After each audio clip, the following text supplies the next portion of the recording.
there, folks. Gigi here.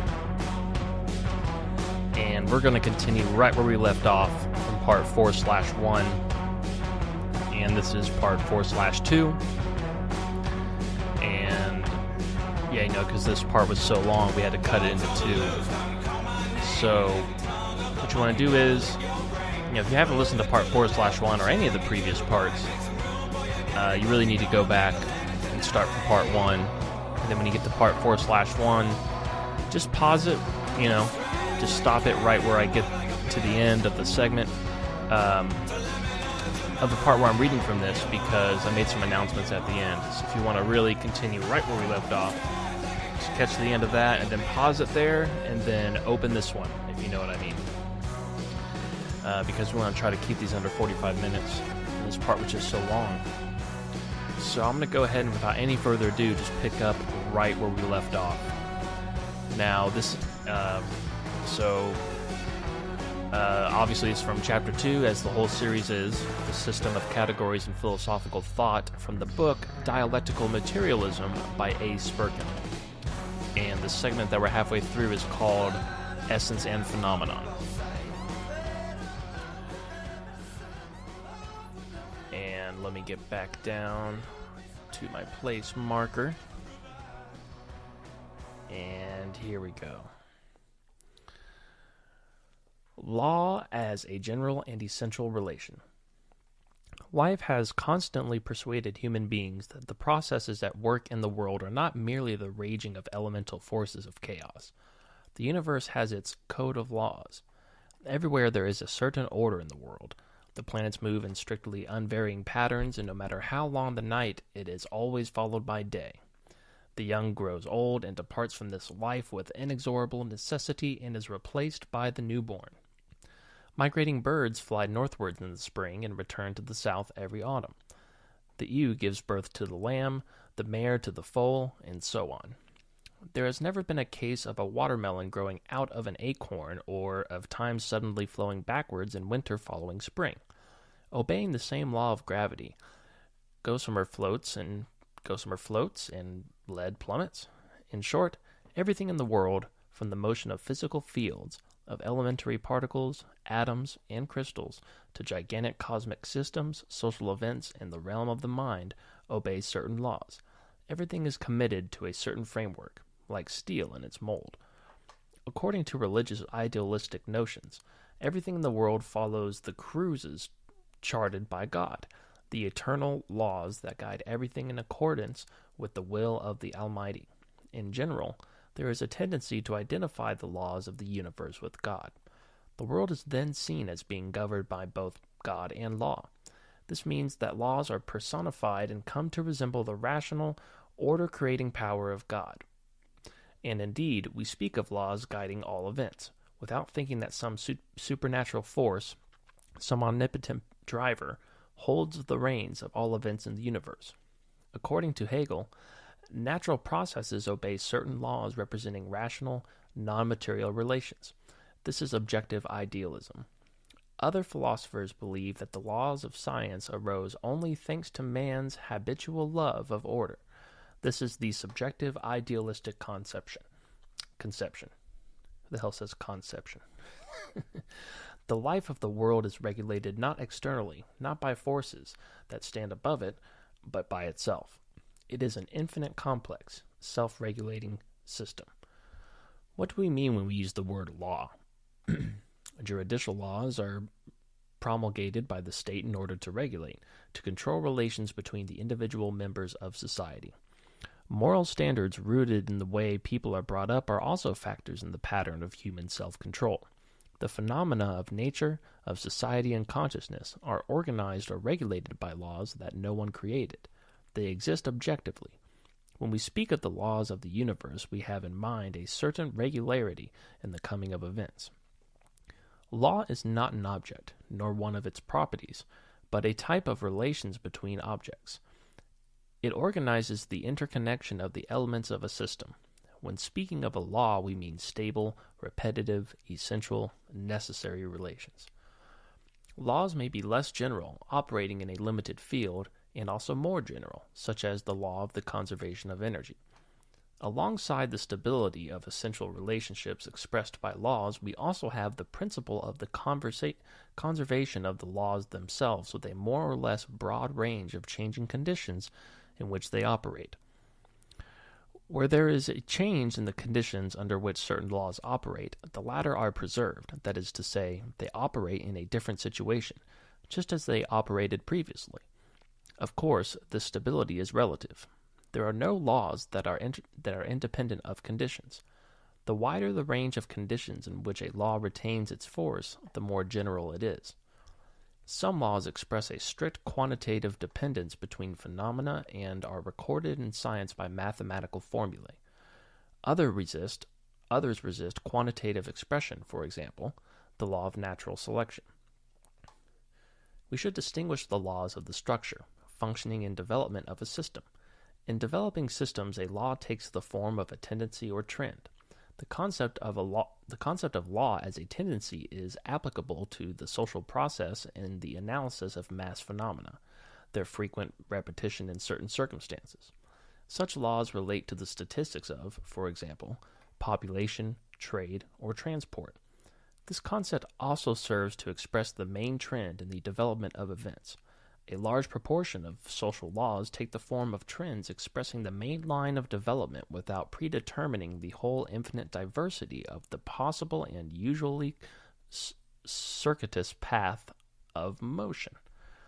The summing up of a large number of individual events usually cancels out their accidental deviations on either side and reveals a certain tendency, that is to say, a law. Such regularity is called statistical. There are also dynamic laws of varying degrees of complexity, from the laws of mechanics to the laws of the development of the organism. What distinguishes them from the statistical laws?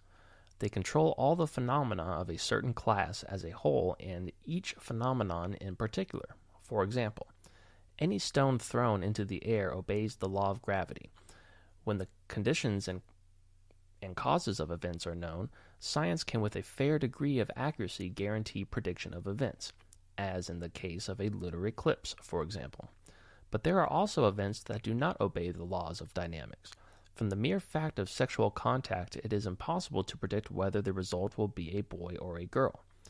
At first sight, this appears to be an example of chaos. But if we take a large number of facts over a period of years, it turns out that the ratio of girl babies to boys is 100 to 106. This is an example of statistical law. The discovery of laws is the basic task of science. Scientists constantly seek to establish regularity, or order, stable tendencies in phenomena, that is to say, laws.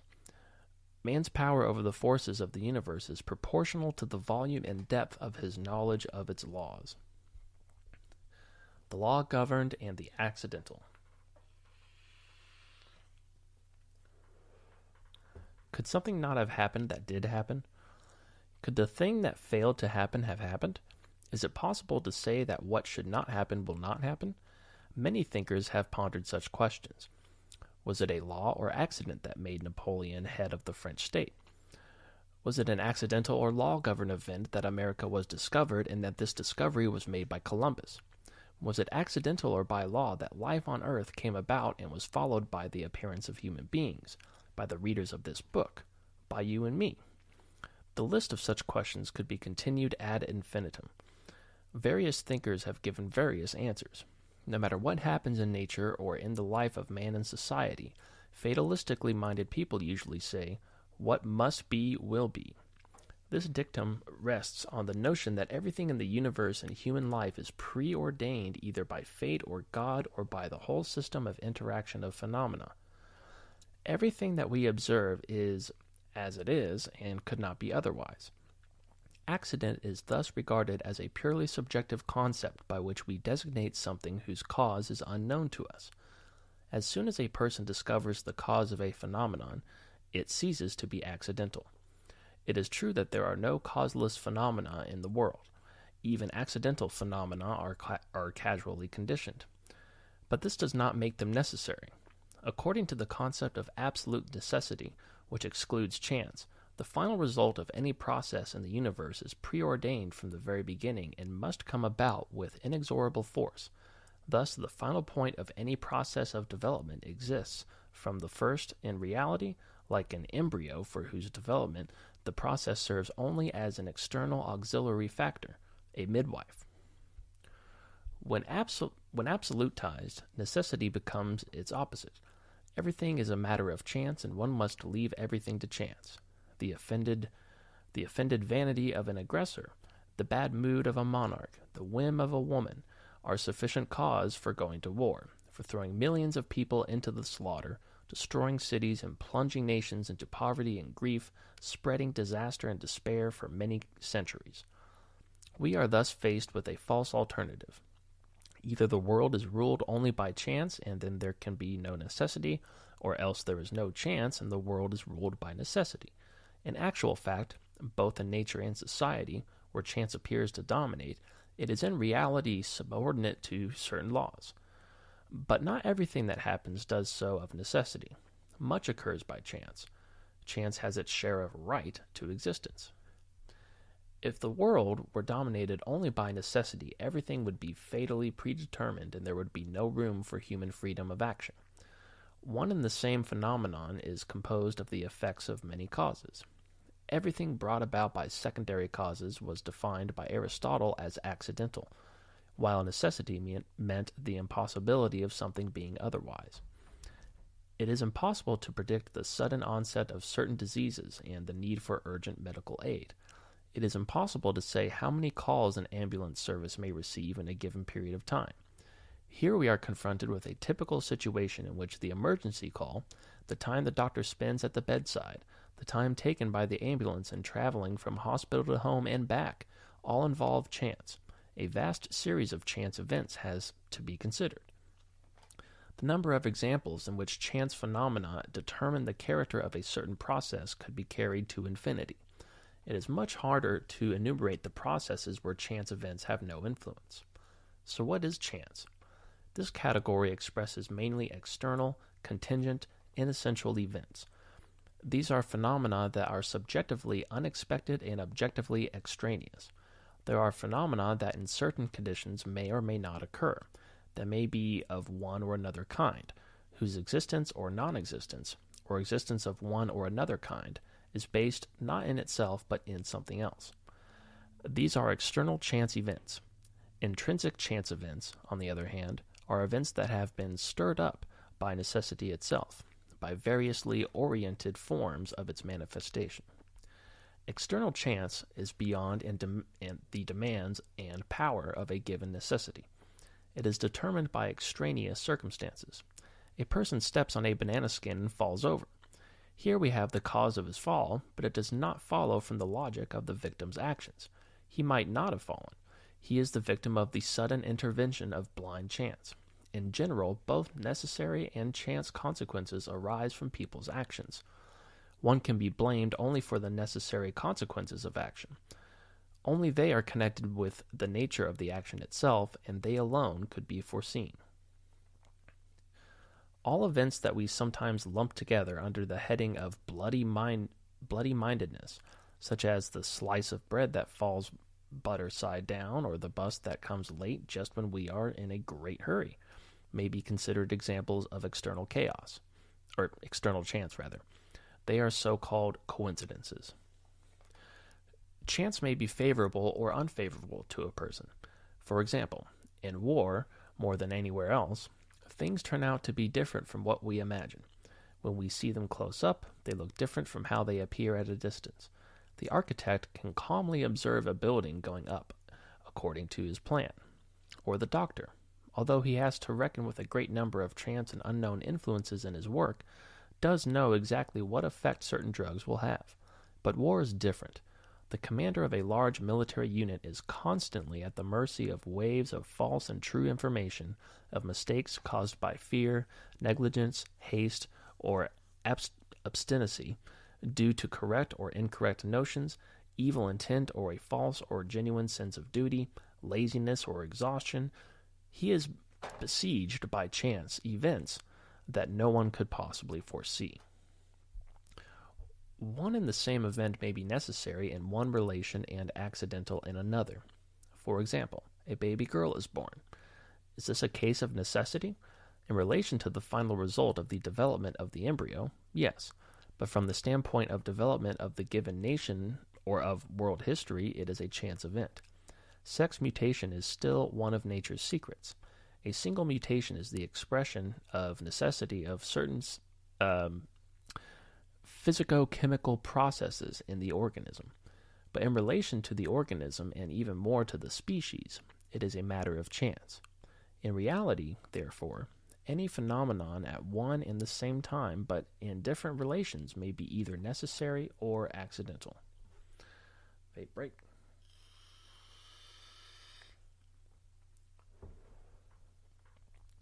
And we continue. The necessary carves a road for itself through an infinite number of accidents. Chance introduces an element of instability in law-governed processes, and this is expressed in the category of probability. Why does necessity manifest itself in the form of chance? It can come about only through the individual, which is molded by an infinite number of circumstances, all of which leave their unique stamp on it. Accidents influence the course of a necessary process, accelerating or retarding it. In the course of their development, accidents may turn into necessities. For example, the regular attributes of one or another biological species originally appeared as accidental deviations from the attributes of another species. Such accidents give life and perspective to necessity. The chance phenomenon may strike us as something necessary or even unavoidable, if the space-time dimension in which it occurs is narrowed while we observe it, and if an increasing number of circumstances have to be taken into account. If we tackle certain events from a distance, a road collision, for example, may be regarded as accidental. But let us suppose that there was ice on the road. Two cars were traveling towards each other at high speed. One of them skidded. Neither driver could do anything, and the collision was inevitable. Chance is closely related to necessity. To understand whether any event was necessary or accidental, we must consider the whole set of conditions that give rise to it. And when the given conditions and relations are taken into account, the possible outcomes are often narrowed down from two or more to only one. And then we can say for certain whether an event occurred of necessity or by accident, and what was necessary or accidental in that event. It is important in practical and theoretical work to take into account the dialectics of chance and necessity. No one should bank on chance, but it is foolish to ignore favorable opportunities. A good many discoveries and inventions have been made thanks to lucky coincidences. No matter how cleverly a bold operation is planned, there must always be something left to chance. Fire escapes, life and property insurance, additional medical personnel at holiday times, all these measures are taken to counteract the effects of chance, of accidents. Scientific work never ignores the factor of chance events, even when they play a secondary role. The main goal of cognition is to discover laws, but to do so one must analyze the specific form of chance in which the necessary manifests itself. Through the investigation of various individual cases, scientific thought moves towards discovery of the underlying law-governed element. In science, there are laws that reflect necessity almost in pure form, the mathematically refined laws of classical mechanics, for example. But there are also proportions that reflect both the necessary and the accidental alternatively.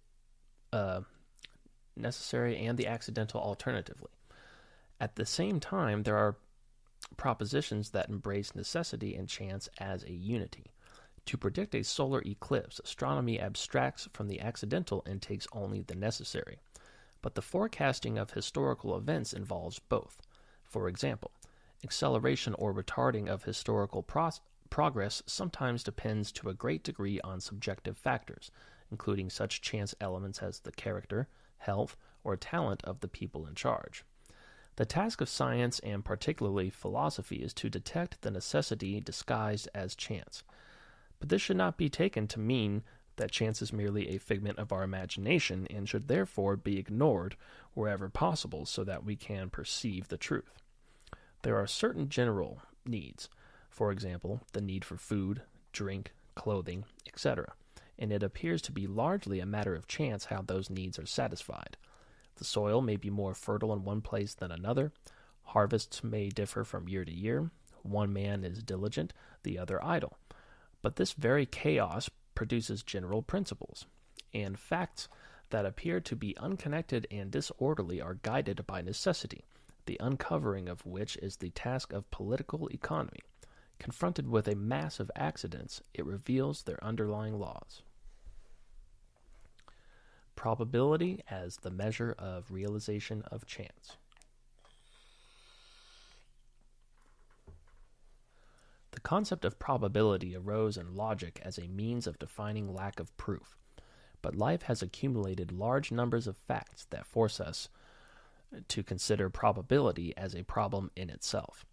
This problem has been scientifically expressed in mathematics in the theory of probability. Pascal evolved this theory as a means of understanding gambling in which the main role is played by chance. Today, probability relations are studied in the most diverse spheres of nature, society, and science. It is recognized that nature is governed by certain laws but lacks precision. Some scientists have suggested that probability may be taken to denote a subjective rather than an objective estimate by the knower. Others believe that this point of view cannot be accepted because the probability of a chance event is always independent of our reasoning about it. For example, our personal view of the chances that a ship will arrive safely exerts no influence on the actual outcome of its voyage. Or some would say. The theory of probability involves the study of mass phenomena. It can be applied only where large numbers of more or less equivalent factors take part. The classical theory of probability, derived from the study of chance and gambling, defines probability as the relation of the number of favorable outcomes to the total number of equally possible results. The future is not simply predetermined by what exists in the present. Objective possibilities of development may be divided into two groups: the necessary, those that must become reality, and the unnecessary, those that may not occur. A certain event is accidental if its outcome is only a probability and cannot be accurately predicted. If, on the other hand, there is a subjective factor, if people are taking part in bringing certain events about, the outcome is even more difficult, or strictly speaking, impossible to predict. Human actions are not universally predetermined. They are not programmed once and for all. Events whose occurrence cannot be determined with any degree of probability are called indefinite events. The life of nature is a kind of constant experiment, a kind of game or spinning of the coin, in which some probabilities become reality and others remain unrealized. Probability is a degree of possibility, the extent to which a given event may be realized in given conditions and under a given law. It characterizes the degree to which a certain possibility is grounded, the measure of its ability to become reality, the degree of its approximation to realization, the ratio of favorable and unfavorable factors. Probability is not simply the measure of our expectation. It is an objective measure of the possibility of chance becoming reality. Probability tells us how likely an event is to happen, what the objective grounds are for its happening, or whether it may happen at all. More probable means a more justified possibility. Probability is a property of sets of events. If we spin a coin only a few times or only once, it is impossible to say which side up it will land. Here we are in the power of chance, but this power is delegated, as it were, to the statistical law that when a large number of tosses are made, both possibilities occur with an equal degree of necessity. The coin is symmetrical, and this is the main cause of the equally probable result. If the probability of an event is very small, we ignore it. We sit at a lecture, for instance, without worrying about the possibility of being struck by a meteorite. Necessity is a 100% probability. The absence of any probability denotes the complete unlikeliness or impossibility of an event. The concept of impossibility reflects not only the fact that some possibilities do not exist, but also what processes do not allow the existence of these possibilities. Probability relations have two aspects: the eternal, connected with the structure of the object in question, or in our example, the symmetry of the coin, and external, connected with the frequency of the event, the number of tosses. The objective link between the internal and external aspects of probability is expressed in the law of large numbers, which states that the total effect of a large number of accidental facts leads in certain extremely general conditions to a result almost independent of chance. Every event is the resultant of necessary and accidental causes. The law of large numbers acts as a law of stable causes, overcoming the influence of accidental factors. Constancy, stability appears within the limits of the conditions and causes that produce a certain phenomenon. An example of spinning a coin, the main cause, the symmetry of the coin, makes itself felt as the number of experiments increases. This cause operates continuously in one direction and finally leads to the realization of both possibilities. In a large number of experiments, the frequency of a number of chance events remains almost constant. This leads us to assume the existence of laws and phenomena occurrence that do not depend on the experimenter and that reveal themselves in an almost constant frequency. The stability with which some chance possibilities are realized in the mass captures our imagination, and in some people evokes a mystical feeling of fatal predestination and the inexorable power of numbers.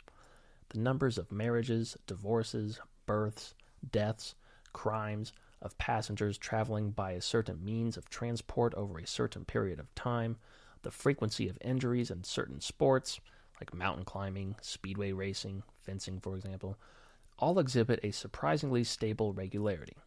For example, the number of children born out of wedlock runs at an average of 9% for the same number of people year after year. Decades of observation have yielded another curious law. During and after prolonged wars, the birth rate of male babies tends to increase. Statistical regularity, which exists objectively in a mass of individual phenomenon, with its specific relationship between the necessary and the accidental, the individual and the general, the whole and its parts, cause and effect, possible and probable, constitutes the objective basis on which the massive structure of statistical research methods is erected. The methods of probability theory and the directly related statistical methods are becoming increasingly important in all fields of contemporary science. Statistical physics has developed out of classical physics, and probability principles have acquired fundamental significance in quantum mechanics. Information theory, the bedrock of cybernetics, is founded on the probability theory. Biologists, economists, sociologists, and engineers are making ever wider use of probability methods.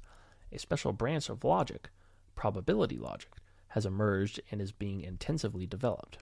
No matter how profound and comprehensive our knowledge, it cannot dispense with probability because of the unavoidable fact that probability in knowledge expresses a vital gradual gradation between the possible and the real.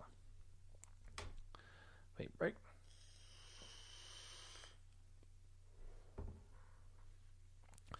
The real and the possible.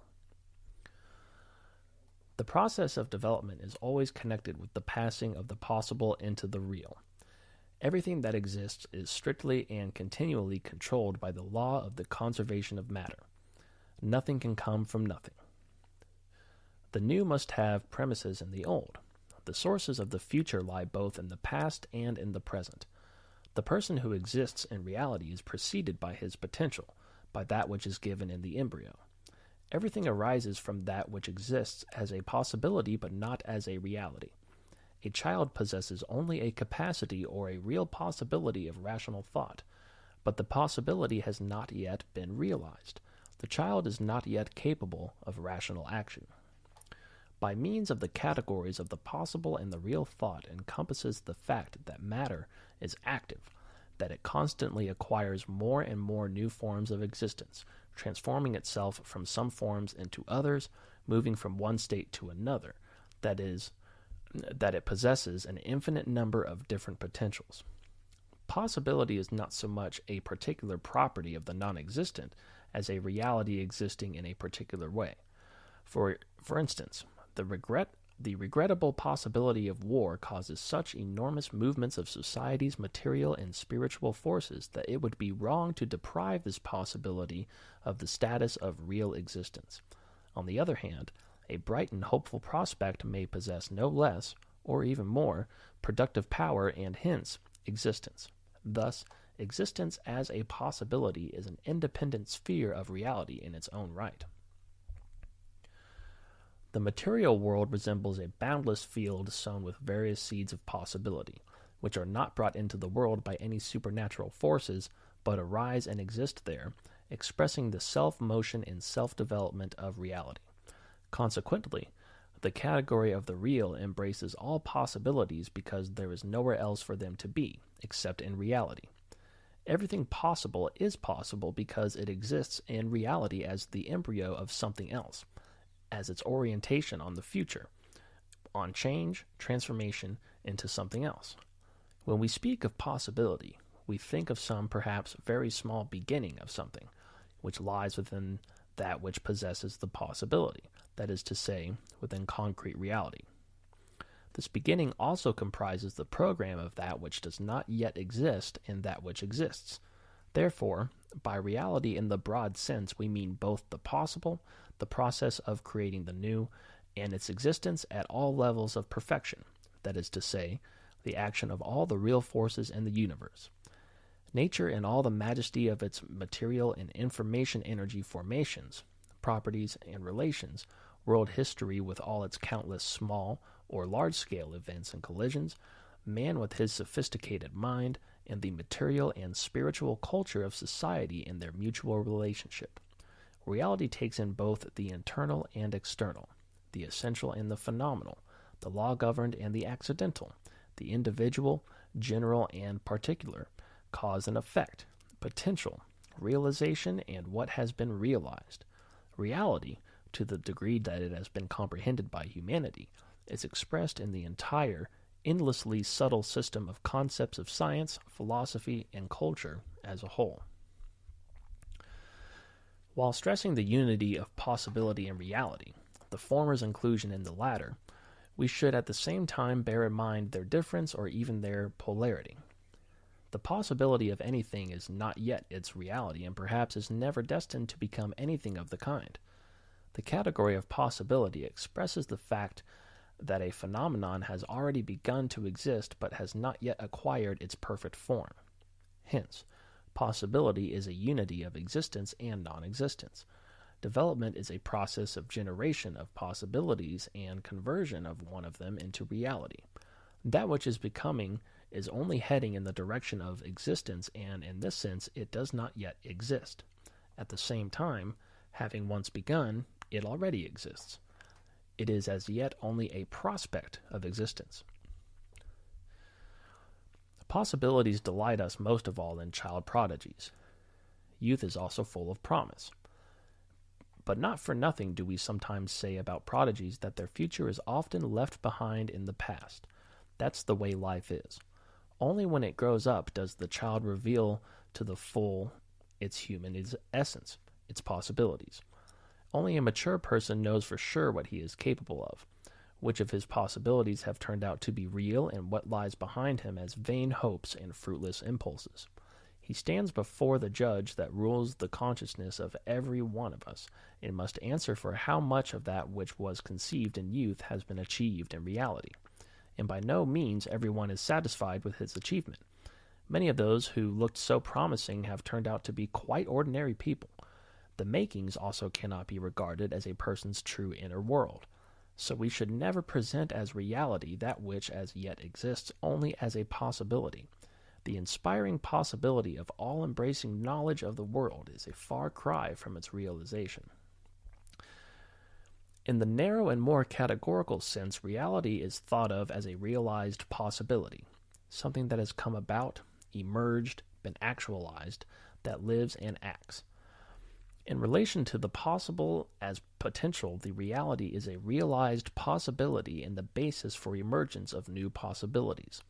Consequently, reality is immeasurably richer than possibility because it comprises not only all forms and stages of its becoming, but also every result of the process. All the influence of the past on the development of this process in the future consists in the state it has achieved at the present moment. Possibility is a tendency, or rather, the as yet implicit tendencies of development of actual reality. It is the future in the present, the tomorrow in the today. Reality is a world of possibilities and a world of realizations, and between them lies the process of the conversion of potential into actual reality. The concept of reality is also used in the sense of full manifestation of some property or attribute. For example, a person who lives a full, creative life and is guided by noble impulses, who brings light, warmth, and goodness to others, is often said to be living a real life, and not just vegetating. Reality is not always the same thing as the existing. Reality is existence justified by the maximum fullness and vividness of the manifestation of its rich essence. In life, therefore, there are various degrees of manifestation of reality. Not everything that exists is real in the highest sense of the term. The universe contains nothing that does not exist as a possibility or a reality, or is not on the way from one to another. Possibility precedes reality in time, but reality, being the result of previous development, is simultaneously the point of departure for further development. Possibility arises in a given reality and is realized in a new one. Any historical process contains several possibilities. People strive to realize them, but the process ultimately leads to unavoidable, unambiguous necessity. When all the contradictory possibilities are excluded, the circle of conditions contemplated, and there appears a certain reality which cannot be anything but what it is, then the possibility of being or not being disappears. What has happened and is real also has the nature of impossibility of being otherwise. This is the essence of necessity, which can be understood as developed reality or the unity of actual possibility and reality. The conversion of possibility into reality depends on how necessary it was for precisely this possibility to be realized. This necessity may increase or decrease to the point of total exhaustion, depending on changing conditions. The exponents of mechanistic determinism assume that all that exists is wholly predetermined by the past, just as the future is predetermined by the present. Just as a sapling contains all the nature of the tree, its shape, color, appearance, and the taste of its fruit, so the cloud of gas and dust that generated the sun, the planets, and our earth already contained the whole subsequent history of the solar system, including blue eyes, pink cheeks, and all the other peculiarities of individual human beings and their destinies. This claim implies that everything is given at once, that the future may be read in the present. From this basis, the objective possibility of clairvoyance is deduced. If all possibilities were given once and for all, and no new possibilities could arise in the course of development, the universe would be threatened with the inevitable exhaustion of possibilities, and it would resemble a certain character in literature, whose days and hours diminished as his every wish was fulfilled. In actual fact, development is not entirely the unfolding of ready-made possibilities. Just as an effect contains something more than its cause, so reality constantly generates new possibilities. The living, for example, arises from premises that do not have the properties of life. A cause can be held to determine only the effect that arises from it directly. It is not responsible for what these effects bring about when they, in their turn, become causes in the remote future. Similarly, every condition of things determines not all subsequent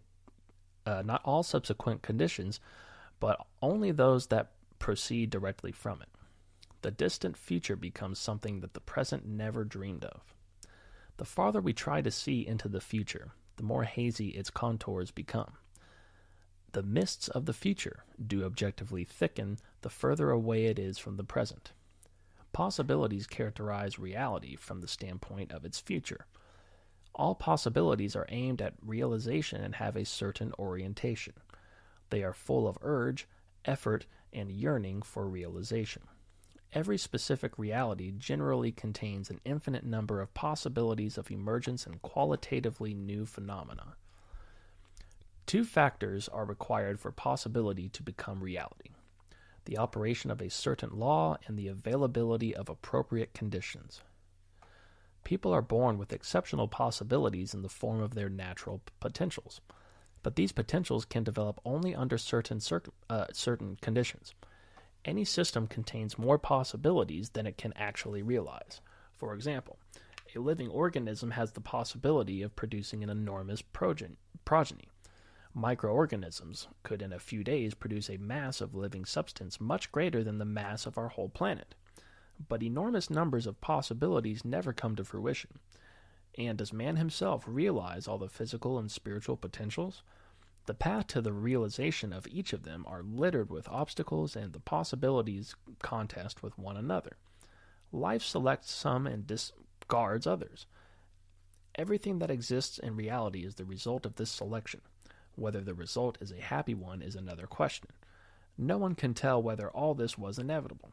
Sometimes we have to regret lost opportunities. Life constantly gives rise to conflicts between what is and what should be. Everything is permeated with contradiction. This is true even of possibilities, which may be either progressive or reactionary. When a social revolution takes place, for example, it contains two possibilities: victory for the progressive forces or for those of reaction. And history records many cases when reaction has won the day. But in the final analysis, time works in favor of progress, and sooner or later progress triumphs. Like everything else in the world, possibilities develop. Some of them grow, others wither. In nature, the conversion of possibility into reality generally comes about spontaneously. History is made by people. A great deal depends on their will and consciousness. At the present time, there is a possibility of preserving peace. Thanks to the active struggle for peace by all peace-loving forces, this possibility exists as a reality. In the life of society, too, events may come about spontaneously. Some possibilities are realized when we do nothing or very little about them. The most essential characteristic of possibility is the measure of its potential. Possibilities can be likely, not very likely, or totally unlikely, mere formalities. The real, that is to say, the likely possibility, is a law-governed tendency in the development of the object concerned. A not very likely possibility is an inessential tendency in the development of the object and may come about in reality only due to a great coincidence. Only formal justification can be cited in its favor. It is possible that tonight an artificial satellite will hit a meteorite because all satellites are bodies separated from Earth and may collide with meteorites. This possibility is very remote, but for a real possibility to exist, there have to be enough necessary conditions for its conversion into reality. It must have a favorable wind of circumstance. The formal possibility differs radically from impossibility. An example, from something that cannot happen under any circumstances. For example, it is impossible to invent perpetual motion. This contradicts the law of the conservation of energy. It is also impossible for us to meet, let us say, Socrates in the street. We are confronted with a possibility only when the actual presence of that which we claim to be possible does not contain anything impossible. A huge number of formal possibilities never become reality. A perfectly real possibility may be missed or remain objectively unrealized because of certain circumstances. It becomes a formal possibility. Similarly, a formal possibility may become a real one. For example, the possibility of spaceflight was once only formal, but has now become reality. In the time of Hippocrates, was there any possibility of transplanting human organs? Of course not. Before becoming reality, a formal possibility must become a real one. Due to the effect of opposing decisive factors and conditions of opposing possibilities, a certain real possibility may be excluded. Possibilities sometimes cancel each other out. The difference between the scientific understanding of the relationship between possibility and reality and the fatalistic notion, which identifies possibility and necessity, lies in the fact that a real possibility is regarded not as an inevitability, but as a transformation that presupposes the influence of accidents, deviations, and the struggle of opposing forces. Not everything that is necessary is possible. Reasonable people usually avoid talking about unlikely possibilities and leave that to the so-called pub politicians, who comfort themselves with all kinds of pipe dreams. Wisdom does not allow itself to be tempted by unlikely possibilities. It keeps its feet firmly in reality. Reason is, in fact, the ability to set attainable goals. In life, there are plenty of sayings that express the common people's contempt for vague possibilities, such as, "A bird in the hand is worth two in the bush." A correct understanding of the categories of possibility and reality, the relation of the real and the unlikely possibility, is important both in theory and practice. It is often vital for us to be able to perceive the beginnings of something within something else that possesses potential of further development. The practical person, the politician, must draw a clear distinction between the real possibility and the chimera. Knowledge of real possibilities, of opportunities, inspires hope. But when people hope for good weather or a win in the state lottery, such hopes have no effect on the outcome. There are different kinds of hope. There is a kind of hope that encourages and warms the heart and thus becomes an ideal motive force for certain actions that lead to its realization. And that concludes this segment, Essence and Phenomenon, of Chapter 2. So bam, there you go. Let's see where we're at. All right, just over 45 minutes. Not too shabby. Not too shabby. And so coming up for part 5, which I'll put out over the next week, is going to be quality and quantity. And let's see what's after that. Okay. Yeah, so we're going to have several more parts coming up here over the next several weeks. So there you go.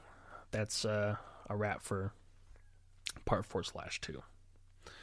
All right, guys, it's time for me to get out of here. I've got to go catch this live stream that just started for me. So we'll see you guys this week. This Friday, we're going to have Doug Taylor, Serena Taylor's husband, and we're going to have quite a conversation there. And we've got a lot more B-side episodes coming up outside of this mini-series. We're going to have Deet and Jason Quitt on an episode. And actually, we might switch that to a regular one. And then also Billy Carson is going to be coming on. I think we're going to do a B-side episode with him coming up in the next couple of weeks. And then, of course, our regular shows every Friday.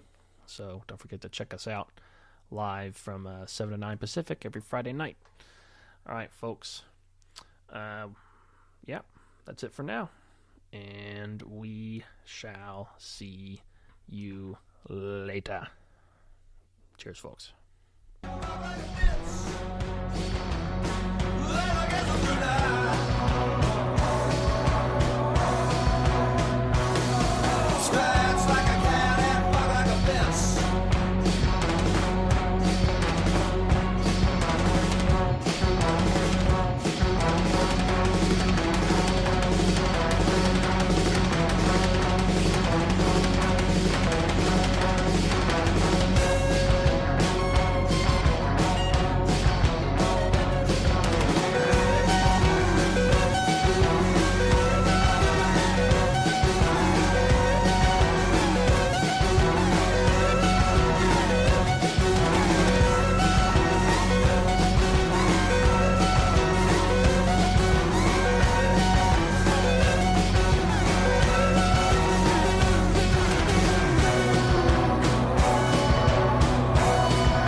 Whistle and Dixie was something different, I think.